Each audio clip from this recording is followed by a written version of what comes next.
मंच पर उपस्थित आदरणीय प्रोफेसर गुप्ता जी, प्रोफेसर अरोड़ा जी,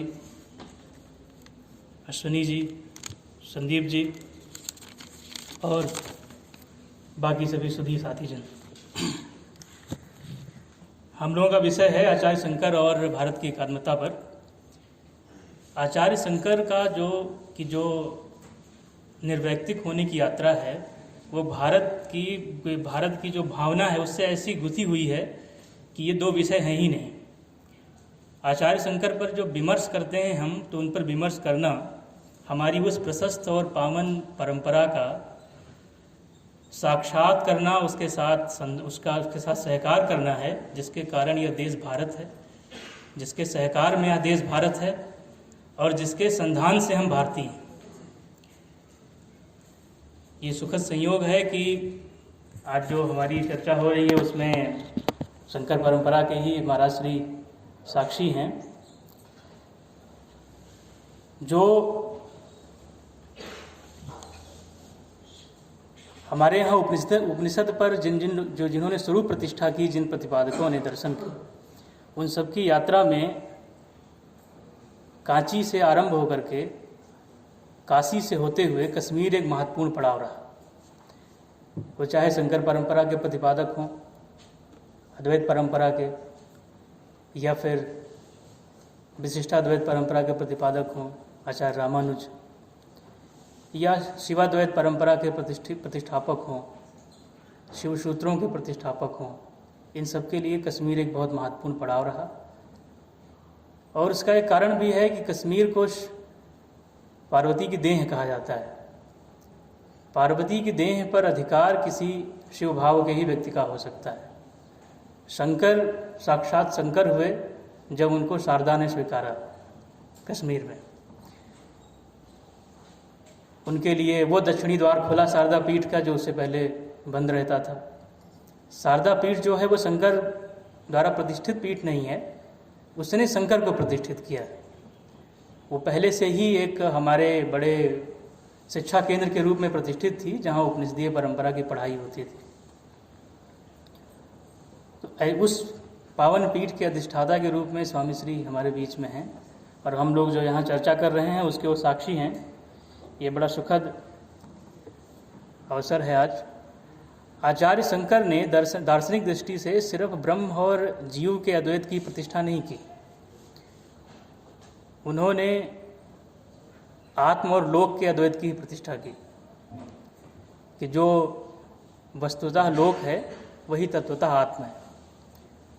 और यही भारत की प्रतिष्ठा है, यही भारतीय परंपरा की प्रतिष्ठा है कि हमने हमेशा ये माना है कि लोक का अपलाप करना आत्म का ही अपलाप करना है, और आत्म के साथ सहकार और उसका सत्कार लोक की प्रतिष्ठा है।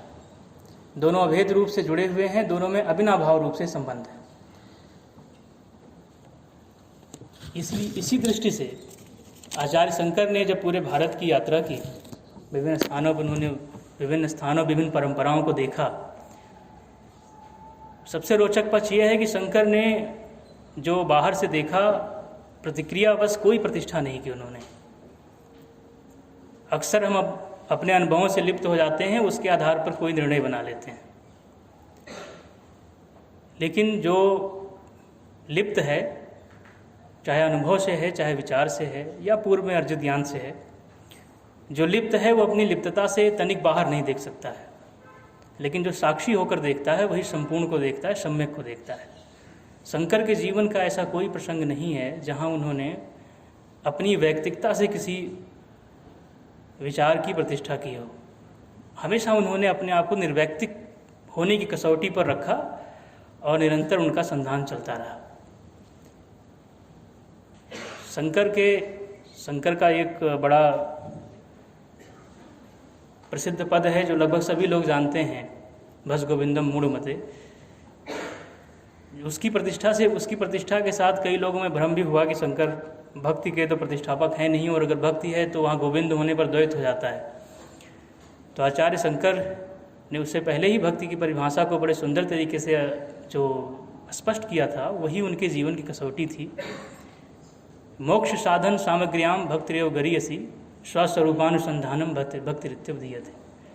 मोक्ष साधना की सभी सामग्रियों में भक्ति सर्वश्रेष्ठ है, लेकिन भक्ति है क्या? उस स्वस्वरूप का संधान है। और यही शंकर की प्रविधि भी है उन दर्शन की दृष्टि से। उन्होंने अपनी जो परंपरा है हमारी ज्ञान की, उस परंपरा को बड़े सम्यक रूप में देखा। परंपरा को सम्यक रूप से देखने का अर्थ ये है कि परंपरा के साथ एक बड़ी रोचक कसौटी, एक रोचक प्रतिमान जुड़ा होता है कि जो परंपरा है उसके तत्व अविनाशी होते हैं, लेकिन पर्याय परिवर्तित होते रहते हैं। और उसके तत्वों की जो अपरिवर्तनीयता है और उसके पर्यायों की परिवर्तनीयता, दोनों का अटूट रूप से संबंध होता है। दोनों को अलग करके नहीं देखा जा सकता। इस दृष्टि से परंपरा एक ऐसी सततवाही धारा है जिसके पर्याय निश्चित नियमित बदलते रहते हैं, लेकिन तत्व अविनाशी रहते हैं। वैसे भी देखा जाए तो जो सातत्य है, जो कंटिन्यूटी है, उसमें पूर्व का दोहराव नहीं होता है, उसमें हमेशा अपूर्व की आवृत्ति होती है।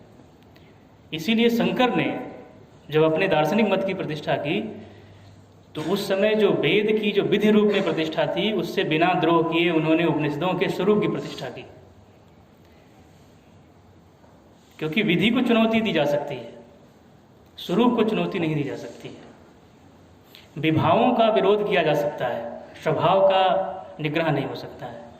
शंकर ने अपनी दार्शनिक प्रतिष्ठा से एक ऐसा मैदान बना दिया जहाँ निंदकों के लिए, आक्षेपकों के लिए कुछ बचा ही नहीं। क्योंकि उनकी सारी तैयारी, उनके सारे आयुधों का जो संग्रह था वो विधि को चुनौती देने का था, जो वेद की जो विधि के रूप में प्रतिष्ठा थी। लेकिन शंकर ने जो उपनिषदों की प्रविधि अपना करके स्वरूप की प्रतिष्ठा कर दी, तो वो सारे हथियार उनके खराब हो गए। शंकर से किसी का संघर्ष इसीलिए हो ही नहीं सका क्योंकि स्वभाव से संघर्ष होता ही नहीं। सारे भेद जो हैं वो उद्दीपन के होते हैं, विभाव के होते हैं। स्वभाव में कोई भेद नहीं होता है, स्वतः अद्वैत प्रतिष्ठित हो जाता है वहाँ। और जब शंकर इसका लोक पक्ष लेकर के आए, जब उन्होंने अपनी पीठ प्रतिष्ठित की, ये बिल्कुल सही बात है कि शंकर ने 4 ही पीठें प्रतिष्ठित की, लेकिन शंकर परंपरा की 7 पीठें हैं। 3 तो पहले प्रतिष्ठित थी, उनको पुनर्जागृत किया शंकर ने। जो उपनिषदों की परंपरा है कांची से कश्मीर तक की, वाया काशी होकर, उसकी पुनर्प्रतिष्ठा हुई जब शंकर ने अपने स्वसंधान की जो यात्रा की, अपने को निर्वैयक्तिक होने की जब उन्होंने यात्रा की, तो उन पीठों की पुनर्प्रतिष्ठा हुई। इस दृष्टि से ये 3 पीठें जो है पुनर्जागृत हुई, जो उपनिषदीय परंपरा की थी। और शंकर ने 4 पीठों की प्रतिष्ठा की। जब शंकर अपने स्वरूप प्रतिष्ठा का लोक पक्ष लेकर के आए, तो उन्होंने पीठ, परंपरा और धर्म क्षेत्र का एक ऐसा आरेखन तैयार किया। आरेखन जैसे चूड़ियों को जोड़ा जाता है, जैसे वो वेन आरेख होते हैं, एक ऐसा आरेखन तैयार किया कि संस्कृति का ऐसा समुच्चय न भारत ने पहले देखा था, न विश्व ने पहले देखा था। और यही शंकर की एक अजेयता का, उनके अपराजित मत का यही सबसे मजबूत अधिष्ठान रहा।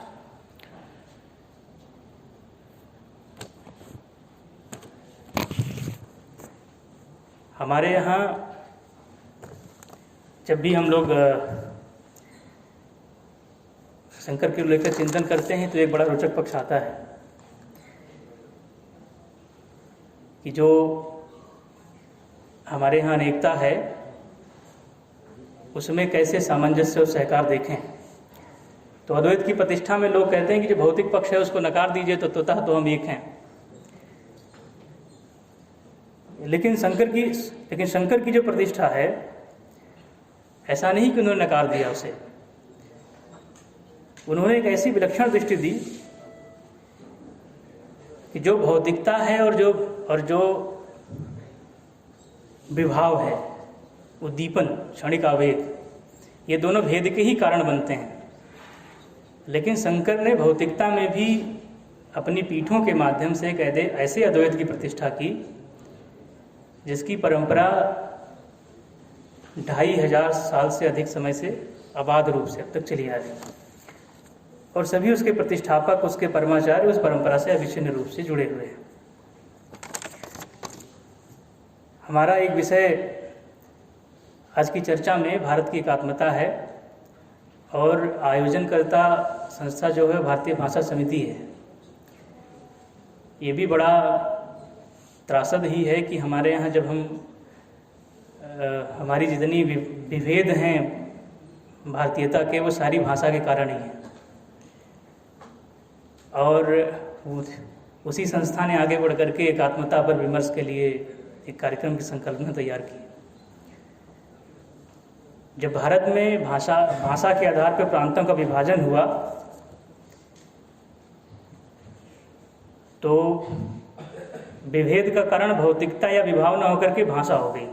आज जो भाषाई संघर्ष है वो भाषा के नाम पर प्रांतों के बनने के चलते हुआ। ऐसा खतरनाक प्रयोग दुनिया के किसी देश ने अपने प्रांतों के साथ नहीं किया जैसा हमने किया।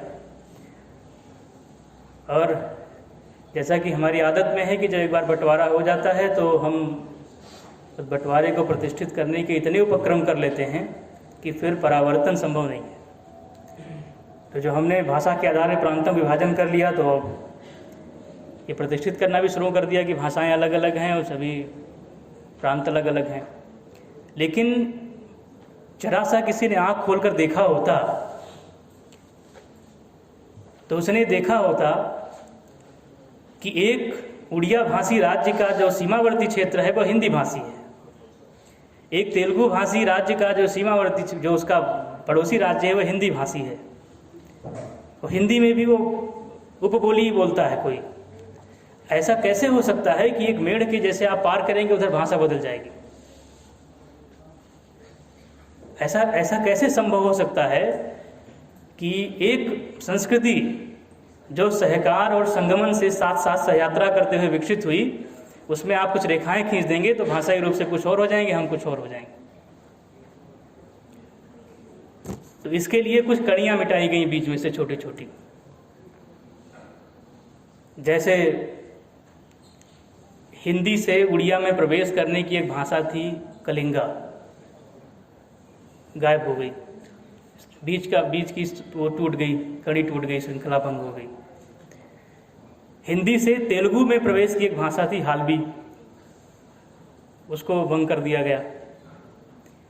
आज भी कोई व्यक्ति अगर अयोध्या को केंद्र में रखकर, मैं अयोध्या इसलिए कह रहा हूँ क्योंकि मैं वहाँ से ही मेरा जन्म हुआ तो मैंने यात्राएं वहाँ से ज़्यादातर बाहर निकल कर की।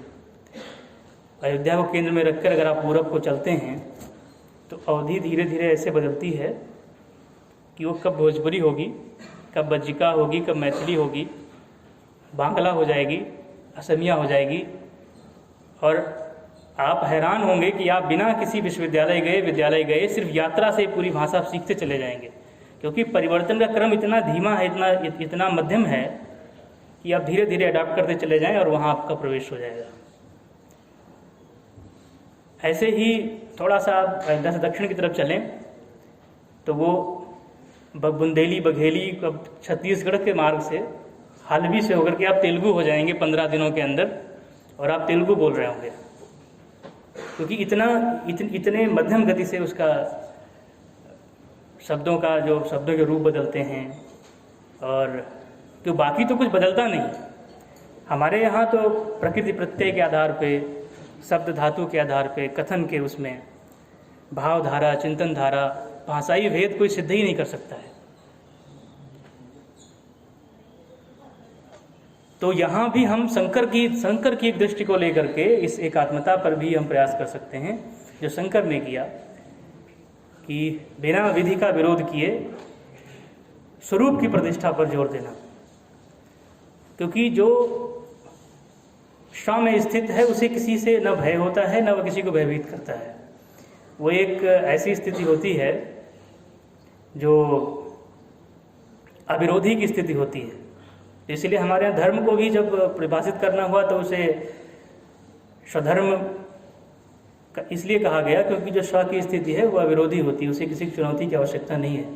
तो अगर भाषाएं भी अपने स्वरूप की प्रतिष्ठा करें, क्योंकि भाषा को आप सिर्फ एक कम्युनिकेशन टूल की तरह नहीं देखें।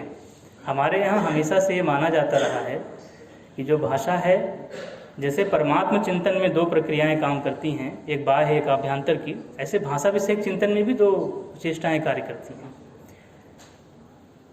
तो शंकर अद्वैत परंपरा के प्रतिष्ठापक होने के साथ साथ उस भारतीय दृष्टि के प्रतिष्ठापक हैं जिसके नाते ये देश अपनी एकात्मता को और अपने सहकार को सहस्त्राब्दियों से जीता आया है, और हमें उसने बहुत समर्थ परंपरा के रूप में हमारे हाथ हम तक पहुंचाया है उसे। और इस यात्रा के क्रम में उसने हर वो सामयिक अभ्यास अपनाए हैं जो अपेक्षित थे। कहीं से भी तत्व का विरूपण नहीं होने दिया है। दुनिया की कोई ऐसी संस्कृति, कोई ऐसी सभ्यता नहीं है जिसको इतने सम्यक रूप में अपनी परंपरा का उत्तराधिकार मिला हो। हम उस तत्व को नहीं देख रहे जो हमें मिला है समुचित रूप में, सम्यक रूप में। हम उसके विभाव देख रहे हैं, हम उसके उद्दीपन देख रहे हैं, हम उसकी प्रतिक्रियाएं देख रहे हैं, और उन्हीं प्रतिक्रियाओं के प्रतिष्ठन और प्रतिष्ठापन और खंडन में हमारा पूरा समय नष्ट हो रहा है, हमारी पूरी मेधा नष्ट हो रही है। मैं पुनः इस बात पर जोर दूंगा कि शंकर ने जिस दृष्टि से परंपरा को अपनाया कि सातत्य हो, कंटिन्यूटी हो, लेकिन उसमें दोहराव नहीं हो, पूर्व का अपूर्व की आवृत्ति हो, हर सामयिक अभ्यास अपनाए जाएं। प्रतिष्ठा जो है, क्योंकि विधि कोई भी हो, कोई समय की विधि उठाते हैं, किसी एक कोई मेथोडोलॉजी अपनाएंगे आप, एक वो भौगोलिकता से बंधी होती है और उस समय से बंधी होती है। प्रतिक्रिया बस कोई काम करेंगे उस समय से बंधी होती है, समय बीतेगा वो छूट जाएगी, आपके लिए निरर्थक हो जाएगी। जब तक आप स्वरूप की प्रतिष्ठा नहीं करेंगे, जब तक आप स्वरूप पर नहीं लौटेंगे, और लौटना भी नहीं है, जो आपको सहज प्राप्त है, जब तक आप उसे अधिष्ठान नहीं बनाएंगे तब तक आप पार नहीं पाएंगे। और हम लोगों को इस शंकर की इस प्रविधि पर ध्यान देना चाहिए कि कैसे उन्होंने, जब हर तरफ से वेद पर आक्षेप थे, तो उन्होंने एक भी जगह कहीं सफाई नहीं दी वेद पर जो आक्षेप लगे हुए थे उसको लेकर। एक कोई व्यक्ति बताए, कुमारिल तो गए, उन्होंने बौद्धों से शिक्षा ली उनकी प्रविधि सीखने के लिए, उनसे निपटने के लिए, लेकिन शंकर का आप कहीं बताइए कि वो पढ़ने गए हों किसी का, या कहीं भी उन्होंने सफाई दी हो कि आप जो वेद पर आक्षेप लगाते हैं वो सही नहीं है, उसको जस्टिफाई किया हो उन्होंने। शंकर ने पूरा मैदान ही बदल दिया चर्चा का। विधि को बिना चुनौती दिए उन्होंने स्वरूप की प्रतिष्ठा की उपनिषदों के सहारे। अब ये ठीक है कि हम लोगों की आदत है आरोप लगाने की, तो कुछ लोग उनको प्रक्षण वैदिक कहना शुरू कर दिए, लेकिन इससे, इन सब चीज़ों से शंकर की प्रतिष्ठा धूमिल नहीं होती, क्योंकि शंकर की जो प्रतिष्ठा है उनकी वैयक्तिकता में नहीं है, उनके स्वस्वरूप संधान की यात्रा जो निर्वैयक्तिक होने के लिए है, जो कसौटी होनी चाहिए मनुष्यता के लिए, क्योंकि मनुष्य का कोई मनुष्यगत लक्ष्य रखेंगे तो हमेशा दूषित होगा। मनुष्य का लक्ष्य आत्मगत ही हो सकता है। इस दृष्टि को शंकर जो लेकर आगे बढ़े, उसी पर सबको पुनः प्रतिष्ठित होना होगा, सबको प्रतिबद्ध होना होगा, तभी जाकर के हम उन अपेक्षाओं को प्राप्त कर पाएंगे जिसको हम लेकर चलते हैं। मैं महाराज श्री को हमने साक्षी बनाया आज। आचार्य शंकर की पूरी विचार यात्रा पे, और उनके उस जिस मार्ग से वो होते हुए, अब मार्ग का अर्थ ये नहीं लीजिएगा कि भौतिक मार्ग लीजिए, क्योंकि मार्ग किसी के मुक्ति कसौटी नहीं है। भौतिक रूप में, दार्शनिक रूप से जो मार्ग है शंकर के, उस पर हम लोगों की चर्चा हम और महाराज श्री, जो ज्येष्ठेश्वर मंदिर है गोपात्री तीर्थ पर, वहाँ हम लोग रात की काफ़ी देर रात को, बहुत ठंडे मौसम में, 4-5 डिग्री नेगेटिव तापमान रहा होगा, हम लोग वहाँ थे। तो चर्चा हुई कि गोपात्री तीर्थ है, ये गोपात्री पर्वत है। तो मैंने महाराज, हम उस दुर्गमता पर चर्चा हो रही, तो हमने महाराज श्री से वहाँ कहा कि अपने श्वा की प्रतिष्ठा भी इतनी ऊंची करनी चाहिए कि स्वयं के लिए भी दोबारा चढ़ना वहाँ दुर्गम लगे। ये भी पर्याप्त नहीं है हमारे लिए, क्योंकि हम अपने श्वा की स्थिति में, श्वा में होने में इतने सम्यक हैं, इतने संपूर्ण हैं, इतने विराट हैं कि जितनी भी हम प्रतिष्ठा करेंगे वो हमेशा उससे बौनी होगी।